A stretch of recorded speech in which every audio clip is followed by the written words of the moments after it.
Thanks for changing to your station, the African Independent Television, and welcome to your program, Security Watch Africa. On this channel, every week we bring that information you need to keep your life safe and secured. Welcome to the program today. Today, we are looking at the situation in Nigeria concerning coronavirus and the situation in other parts of the world. We want to talk with some of our correspondents in other parts of the world to give us what is happening over there. You can join us on this program online if you are not available to watch the television set. You can join us on YouTube. Security Watch Africa on YouTube. Our channel is there, or you can join us on Facebook, our Facebook page. So it's streaming live now, so you can watch us anywhere you are right now. We are there to give you that information. I have already in the studio my usual guest as far as this COVID-19 is concerned. Dr. Emeka Kainebi is already in the studio. We'll be looking at issues in Nigeria and other parts of the world because it's now a global village. So whatever affects other parts of the world affects us. But that will be after this report, what Nigerian Army is doing. In fact, Nigerian Army is also taking part in ensuring that we defeat coronavirus in Nigeria. Nigerian Army technicians and the science lab technicians and also medical doctors are working to ensure that things are done properly. They have provided some hospitals that can be used for treatment, and just during the week, they presented some items, some personal protective equipment and other items to help FCT, the Federal Capital Territory, Lagos and Ogun State. Sit back as we bring you this report by Shuli Daniels.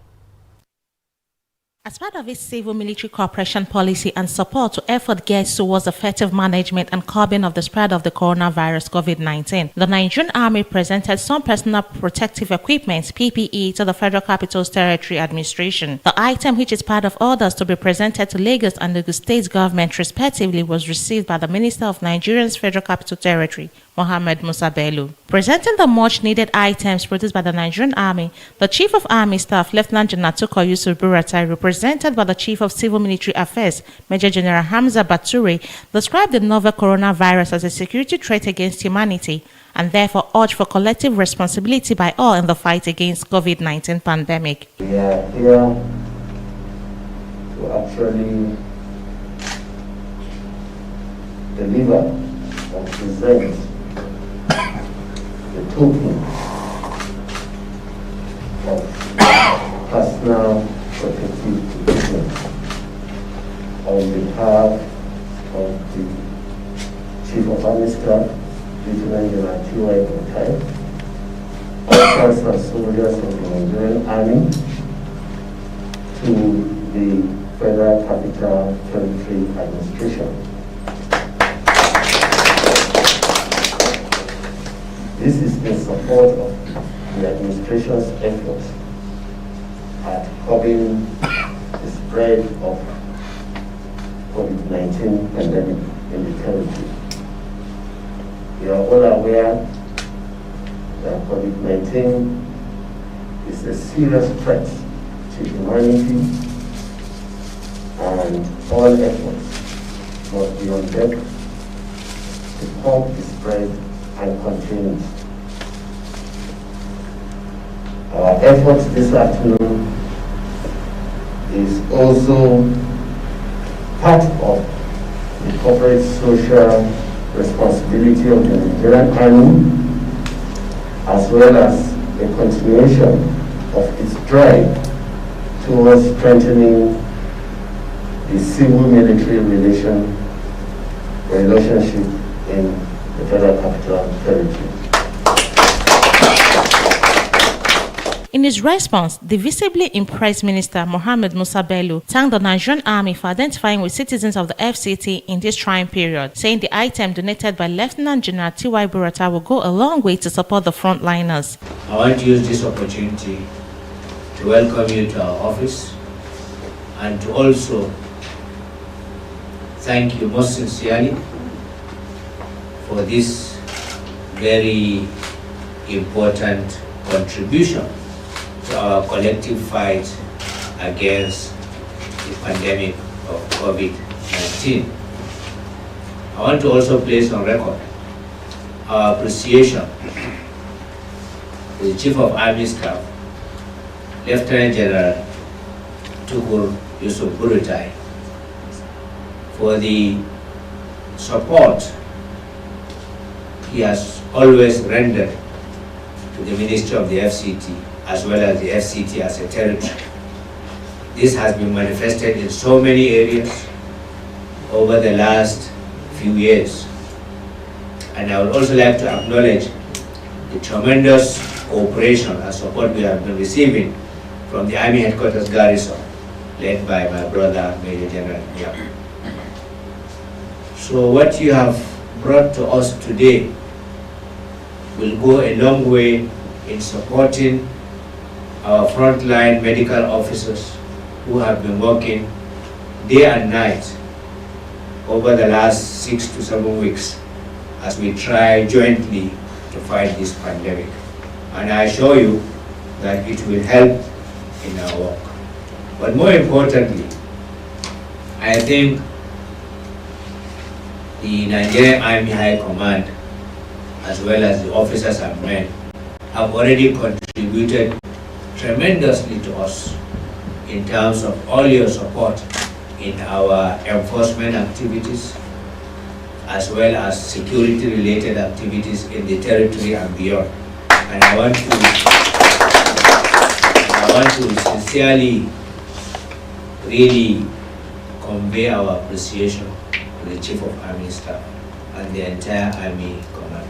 Items donated include 2,000 pieces of nose masks, 1,000 hand sanitizers, 1,000 pieces of hand gloves, 100 pieces of personal protective equipment (PPE), 100 pieces of face goggles, among others. Major General Baturi was accompanied by the Garrison Commander, Major General James Mam, Acting Commander, Nigerian Army Medical Corps, Colonel A.J. Adama, and other senior officers of the Army Headquarters. Shirley Daniels, Security Watch Africa, Abuja. Welcome back. Yes, the army is a corporate citizen of Nigeria, so they are Nigerian army, so they are assisting Nigerians. So kudos to the Nigerian army, and we believe and pray that we'll get out of this pandemic as soon as possible. Yes, already on the line, like I said, we're going to be taking a situation from other parts of the world. Already on the line via Skype with us is our South African coordinator, Ruth Denton. She's already on the line to tell us what is happening in South Africa, because it's now a global village. Yeah, Ruth, how are you? Hi, I'm good, Mr. Patrick. How are you? I'm very good. Yes, please, quickly, because of time. I know you are indoors, but currently you're on level 4 of your lockdown. But give us briefly, what is the situation in South Africa today? Well, it's a great honor to be on the show today. The situation currently in South Africa is still under lockdown. We are still under lockdown, though presently we're on level 4, which is a bit east to what we have in level 5. People are still moving around, but compulsorily we have to use a face mask to also observe the social distancing, no partying, no gathering of people that are more than 5 together in a place. And the security of South Africa is taking that seriously, so that people don't endanger their loved ones and also spreading the virus, to other people. Okay. Now, I know that you're a very security conscious person, but averagely, tell me, how do South Africans and those who are living in South Africa, how are they coping with it? Is it that easy? Are they just accepting it the way it is? Of course, it's never easy. The nature of human is to move around. Our nature as human being is for us to move around. And, having everybody isolated, stay in your house, stay safe, stay secure. It's very important. It's concerning. A lot of people want to go out, but to have the second thought of it that it is not safe out there. Because if you endanger yourself, you're also affecting the rest of the family. So I think everyone in South Africa is taking the situation serious. Obviously, there are some people that want to say, no, it's not possible. I want to move around. I want to make ends meet. But, to look at the other side, and thank God for the security of South Africa, they're actually working to make sure everyone is observing the social distancing and staying safe, which is a major thing. Okay. Now, would you have any message for all our viewers all over the world? The message still remains the same. Stay safe. keep social distancing, and very importantly, wear the face masks. It's actually helping. People think, oh, it's just we just put it on for the fashion. No, it's not only for the fashion. It is to prevent us from the coronavirus. And if we can work together, we can actually overcome the coronavirus. Thank you very much, Ruth, for joining us today. Pleasure. Thank you. Yeah, that is Security Watch Africa's coordinator in South Africa, our country director, speaking to us, letting us know that we're here in Nigeria, we are not alone. Everybody all over the world is the same. We'll also be going to our coordinator in Ghana to tell us what is happening in Ghana. But first, let's take this report by Peggy Agbe about how the first day of the easing of the lockdown in Nigeria, how did Nigerians took it, sorry.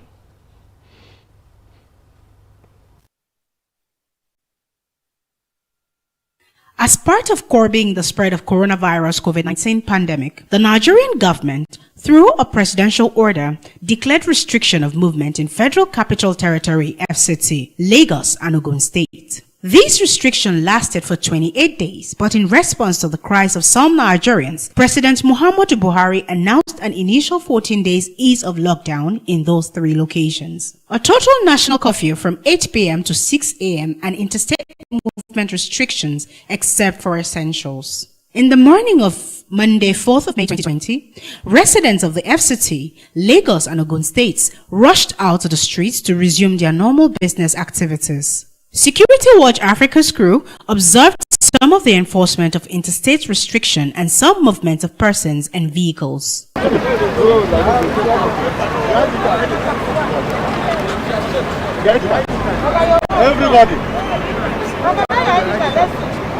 Don't worry, it's okay. Oh, yeah, go. Go. Where are you going to go? Yes, I know.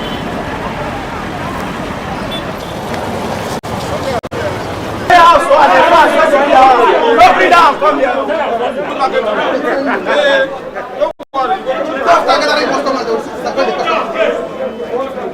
Some of the residents spoke to Security Watch Africa on their reaction to ease of the lockdown. Since then, I've not been coming out. As I come out today, I feel relief. And if they will allow us to be coming out like this, I will be very happy. No be small poverty. Are they inside, they suffer, no be small. I trek from Masaka come check it punch here. May they give my own money where I hustle.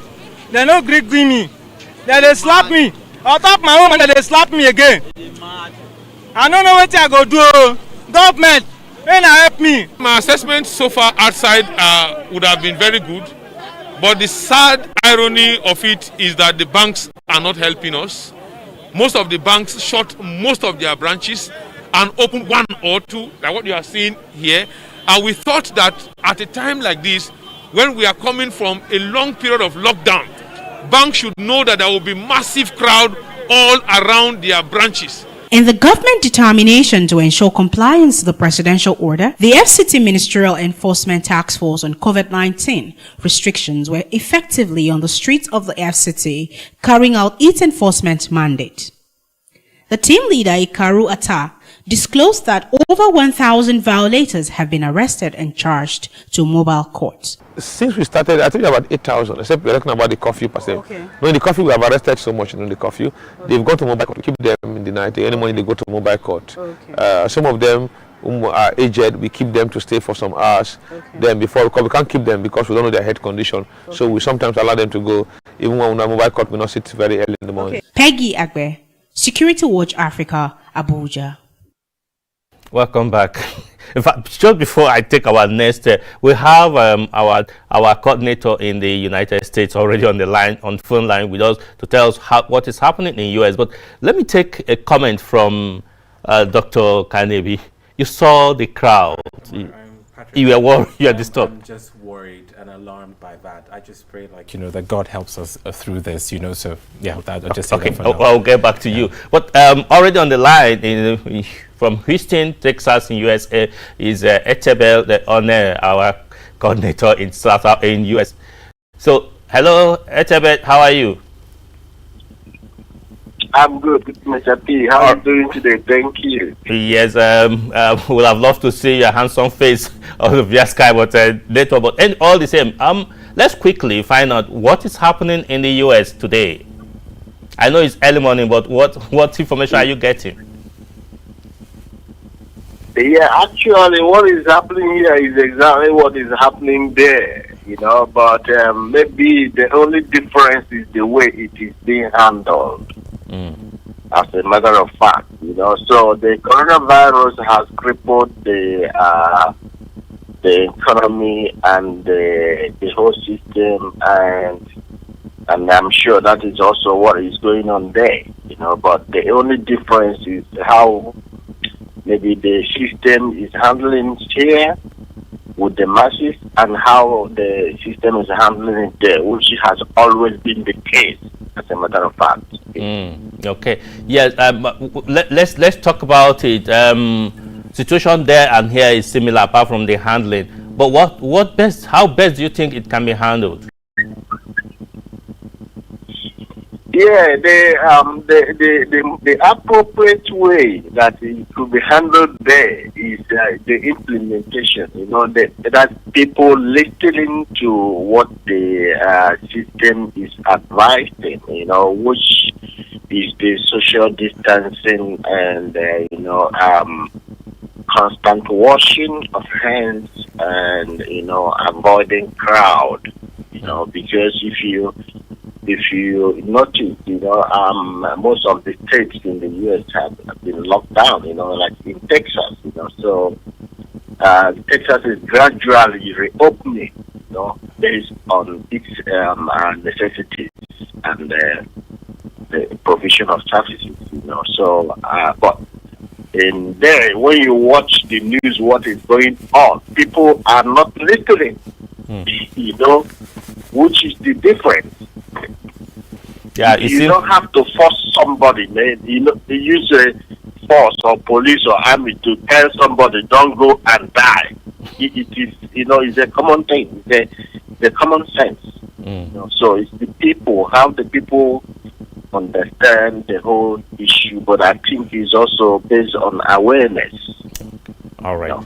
Okay. Yes, really, like you said, it has to be personal responsibility here. We have to take our life in our hands. Or how best you think we can do it now? You know, yes, that's the difference. Okay. All right.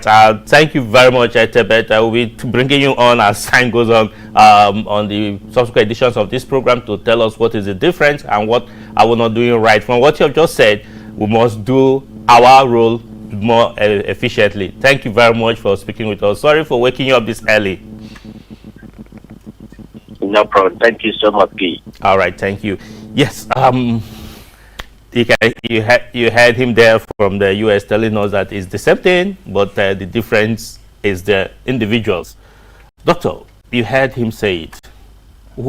Why are we not responding? Why are we not doing the right thing? You know, Patrick, I said this before. It's a culture, one, and it's also how we have been treated in the past. So we're also basing our behavior on history. Do we trust our health professionals? Do we trust the government? Do we do that? Because if we do that, then we'll listen to what they say. Because what you've seen right there, one, shows us not being prepared for the easing.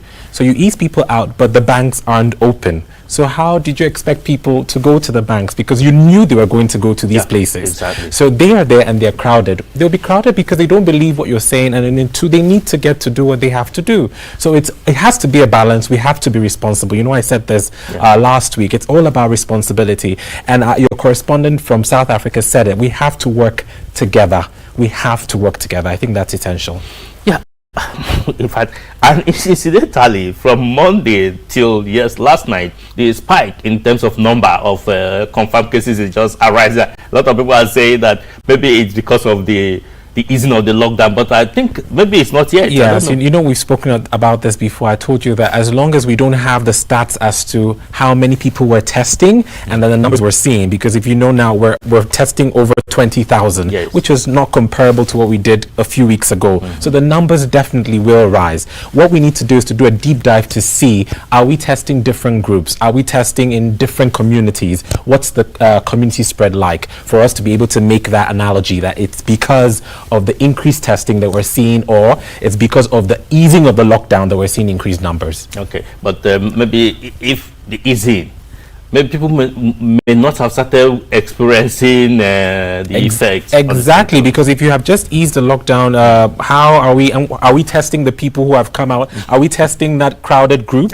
We're not doing that. So which means maybe in a week or 2 weeks, in a week we might see another spike. So we need to we honestly need to look at what are we doing in our communities, and what's the community message going out there. Yeah, really. He just brought one point that our U.S. correspondent coordinator did talked about. They talked about awareness. Are people not aware of the danger out there? They are. Patrick, they are aware, but that's what I talked about. I talked about trust. Do I trust the system? Do I trust it? Because if I don't trust the system, I will not abide by what they say. And secondly, think about it. The system says no interstate movement, but you and I know that people are coming into the state every single day. Through what means? How are they doing this? Because of corrupt Nigerians who allow them. Exactly. So how are we fixing that? How are we ensuring that the ease of the lockdown and the guidelines that follow are being adhered to? Who is responsible for that? I know that all the security agencies, like the South African correspondent talked about, that the South African security are really on top of the situation. Maybe it's time to have our security agencies also become so hard. We need to guard our borders. I think at this, when you state borders, exactly, yes, we need to guard the state borders because so you can contain what is happening per state. We do know that till now Kogi has not recorded a case of coronavirus, and so we need to find out what's going on, because they have not recorded. Exactly. So what are they doing? Because I was listening to the TV the other day, and I heard how huge in the South, how they are big on impounding vehicles, because of there are some states are still in some form of more severe lockdown than the FCT, Ogun and Lagos state. So we need to still start figuring out what are we going to do? What are the guidelines that are going to enforce this, and how do we build the trust of the people? Some states, when a vehicle is impounded, it's auctioned.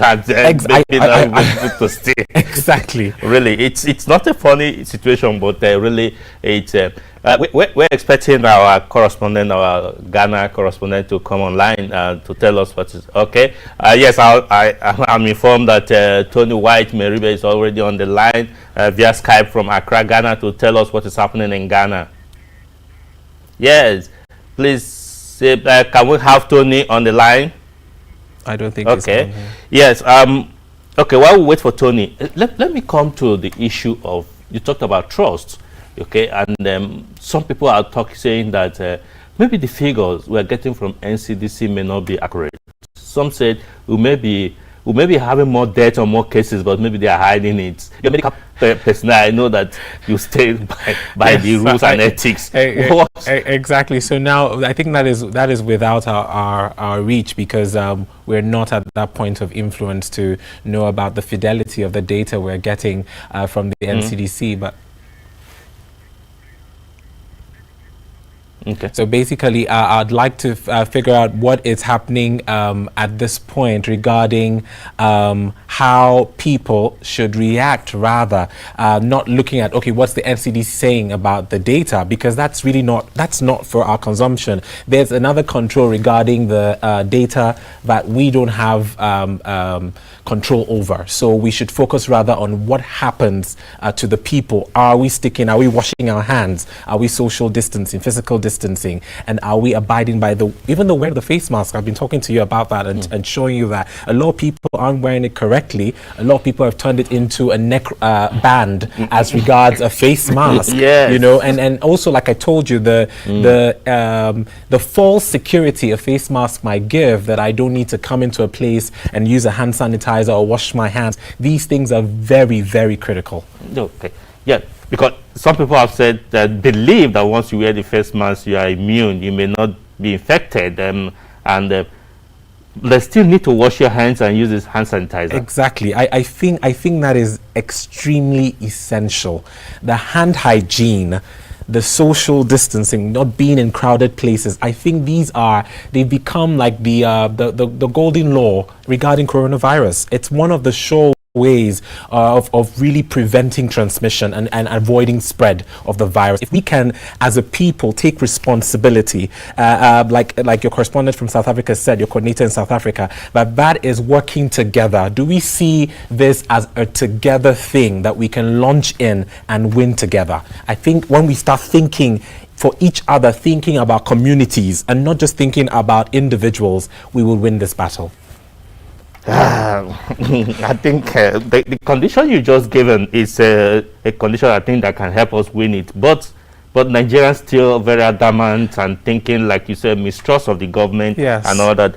I just pray that God will help us so that we can get through it. I know it's not too comfortable wearing the mask, but we must do that to safeguard ourselves and help as the second layer of protection. Exactly. We are informed. Yes, we're getting signal to leave, unfortunately, but you have just said it all. We must take responsibility and do the right thing.